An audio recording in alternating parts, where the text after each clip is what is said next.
নমস্কার। নমস্কার। আচ্ছা, spiritual journey with Arijit Ghosh. আমরা ভিডিও সিরিজ একটার পর একটা আসছে। তো আগের ভিডিওতে অরিজিৎ ঘোষের সাথে যখন আমরা কথা বলি তখন জানতে পারি যে নানা রকম নেগেটিভ এনার্জির সম্পর্কে, এবং এগুলো অনেক সময় কি হয়, শত্রু থেকে বাঁচার জন্য আমরা নানা রকম ক্রিয়ার সাহায্য নিই। অনেক তান্ত্রিকের কাছে আমরা যাই যে আমার শত্রু আমাকে ক্ষতি করছে, সেই শত্রু থেকে বাঁচার জন্য আমিও একটা কোনো ক্রিয়া করি বা নিজের দেহবন্ধন করি বা কোনো ক্রিয়া করে আমি ভালো থাকতে চাইছি।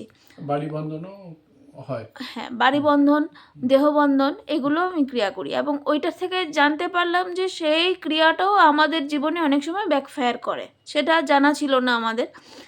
আবার আরেকটা কথা, অনেক সময় কি হয়, ভালো থাকার জন্য, যে আমার ছেলে একটু কম পড়াশোনা করছে, আমি আরেকটু ভালো ভালো করতে চাই পড়াশোনায়, বা আমি যে ইনকামটা করছি সেটা ইনকামটা মানে আমার জন্য মনে হচ্ছে আরেকটু চাই বা আমার ইনকামটা। ব্যবসা বাণিজ্য একটু ভালো করার জন্য, হ্যাঁ, আমার মানে আর্থিক উন্নতির জন্য, হ্যাঁ, আমি যদি পয়সার উন্নতির জন্য অনেকেই তান্ত্রিকের কাছে অ্যাপ্রোচ করে। হ্যাঁ, আজ তো যেমন আমার কাছে একজন এসে, ছেলে দিল্লিতে থাকে, দিল্লিতে বস থাকছে না, তাকে ফেরানোর জন্য তান্ত্রিক ক্রিয়া। না, আমাদের কাছে কত রকম মানুষের কত রকম যে রিকোয়ারমেন্ট আছে, মানে তার ঠিক ঠিকানা নেই আর কি। তবে এই ক্রিয়াগুলো করা কি ঠিক হবে, মানে এগুলো কি ভালো, এগুলোর ব্যাপারে একটু বলুন। যেহেতু বললেন যে এগুলো ব্যাকফায়ার করে, তো এগুলো আমাদেরকে একটু বোঝান ব্যাপারে বিশদভাবে। অ্যাকচুয়ালি তন্ত্রক্রিয়ার যে মেন মানে সম্পর্ক, মানে কি প্রসেসে তন্ত্রক্রিয়া হয়, এই সম্পর্কে মানুষের অবগতি খুব কম। এতে কি হয়, মানুষ হয়তো ভালো থাকার অধিকার মানুষের অবশ্যই আছে, আর একটু ভালো থাকার অধিকার অবশ্যই আছে। ধরুন আপনি আপনার বাড়িতে আপনি একটা দামি একটা মাইক্রোওভেন উইথ কনভেকশন ফেসিলিটি নিয়ে এলেন। এবার আপনি যদি তার পুরো ফিচার্স না জানেন ভালো করে, ঠিক আছে, আমি জাস্ট এক্সাম্পল দিচ্ছি, আপনি আপনি ওর মধ্যে একটা গোটা ডিম সেদ্ধ করতে বসিয়ে দিলেন, বা তার পরিণাম যেটা হবে সেটা আপনি বুঝতেই পারবেন, ঠিক আছে। সুতরাং আমাদের কোনো ইনস্ট্রুমেন্ট বা কোনো জিনিস ব্যবহার করতে গেলে আমাদের বেসিক প্রিন্সিপাল, অপারেটিং প্রিন্সিপালটা আমাদের জানতে হয়, কী জিনিসটা কীভাবে ব্যবহার করতে হয়। আপনি যদি না জেনে ব্যবহার করেন তো সেটা আপনার হাত পুড়তেই লাগবে। আপনি হয়তো রাজার সিংহাসনে বসে রয়েছেন দেখাচ্ছেন, কিন্তু রাজার সিংহাসনে যদি কাঁটায় ভর্তি থাকে সিংহাসনের এতে, তাহলে তো আপনি তো মানে লোককে দেখাতে পারবেন আপনি রাজ সিংহাসনে বসে আছেন, কিন্তু কাঁটাগুলো তো আপনাকে চুপ করছে। তা তেমনি আমাদের অবশ্যই ভালো থাকার অধিকার আছে, কিন্তু ভালো থাকাটা যেন অতিরিক্ত লোভে পরিণত না হয়, ওটা যেন কাঁটা না হয় জীবনে। যখন অতিরিক্ত কামনা আর বাসনা যখন আমাদের মধ্যে চলে আসে, মানে এগুলোকে বিকারে চলে আসে, মানে মানুষ থামতে চায় না। আমাদের কাছে এরকম অনেক রিকোয়ারমেন্ট আছে। তা আমি একটা স্টোরি আপনাকে শর্ট করে বলি, তাহলে বুঝতে সুবিধা হয়। আমাকে একজন ফোন করেছেন, তার রাস্তার ওপরে 3 স্টোরি ডিপার্টমেন্টাল স্টোর, মানে শপিং মলের মতো, ঠিক আছে। কিন্তু বর্তমানে সে এমন অবস্থা, তার 14খানা এমপ্লয়ির থেকে তার এখন এমপ্লয়ির সংখ্যা 3, এবং তার মহাজনের টাকা শোধ করার মতো তার এখন ক্ষমতা নেই। এবং সামনে যে চৈত্র সেল আসছে, বা সামনে পয়লা বৈশাখ আসছে, এই যে সিজন আসছে সামনে, তার সেই সিজনের জন্য প্রয়োজনীয় যে ক্যাপিটাল লাগবে, তার মাল তুলতে গেলে যে ক্যাপিটাল লাগবে, সেটা পর্যন্ত তার ক্ষমতা নেই। সে ডোর টু ডোর একটার পর একটা তান্ত্রিককে পেছনে ঘুরছে, যে তার সেই সমস্যা থেকে তাকে উদ্ধার করার জন্য।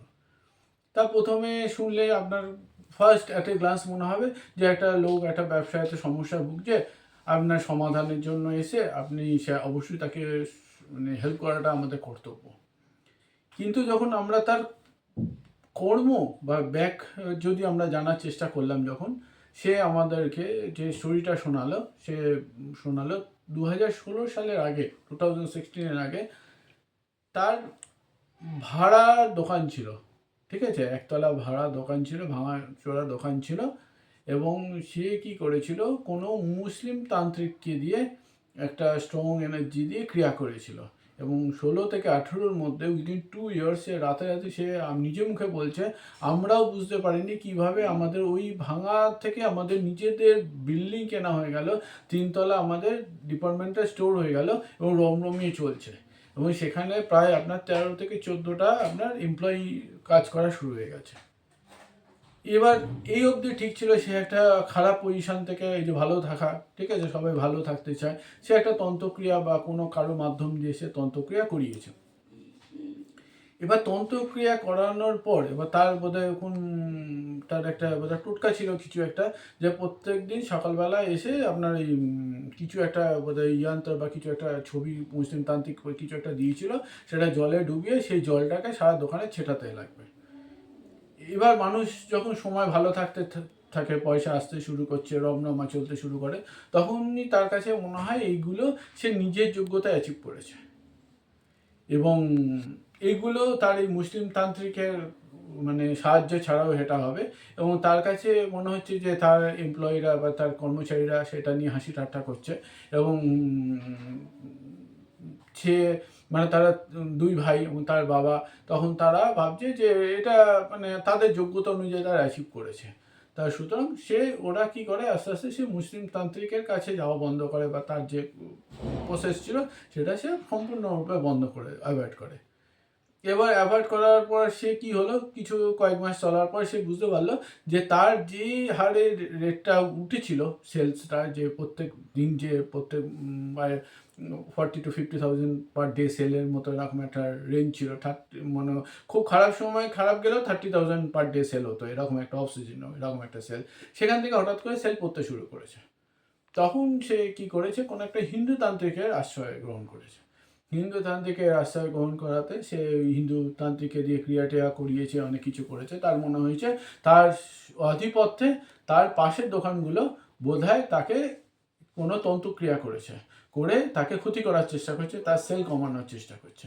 মানে মানুষের মাইন্ডসেট বোঝার চেষ্টা করেন, প্রথমে ভালো থাকা, তারপরেই তার মনে হলো যে তাকে শত্রুতা করছে। এবার সে কি প্রসেসে করেছে, কোন এনার্জি দিয়ে করেছে তার কোনো জ্ঞান নাই, কারণ সে সব ফাস্টফুডের মতো, মানে খাবার অর্ডার দিয়েছে, কি তেল দিয়ে ভেজেছে, কি তেলে রান্না, সেটা তার জানার দরকার নেই। তার খাবারটা দরকার, খাবারটা টেস্টি হলেই দরকার আর কি। যেমন আমাদের ফাস্টফুড আমাদের শরীরের পক্ষে খারাপ, তাও সত্ত্বেও আমরা ফাস্টফুড খাই, আমরা জানি কিন্তু জ্ঞান পাপি। ঠিক সেরকমই আর কি, আমরা তন্ত্রক্রিয়া দিয়ে করিয়ে উপকার পেয়েছি, পেয়ে এবার মনে হচ্ছে ওইটা আমাদের জানার দরকার নেই। সে এবার তান্ত্রিক্রিয়া আর হিন্দু তান্ত্রিককে দিয়ে করিয়েছে, করিয়ে সেই তাবিজ কবজ করিয়েছে। করার পরে এবার কি গল্পটা হয়ে গেছে, এবার তার উপকারের বদলে তার এবার এনার্জি ডিসব্যালেন্স হওয়া শুরু হয়ে গেছে।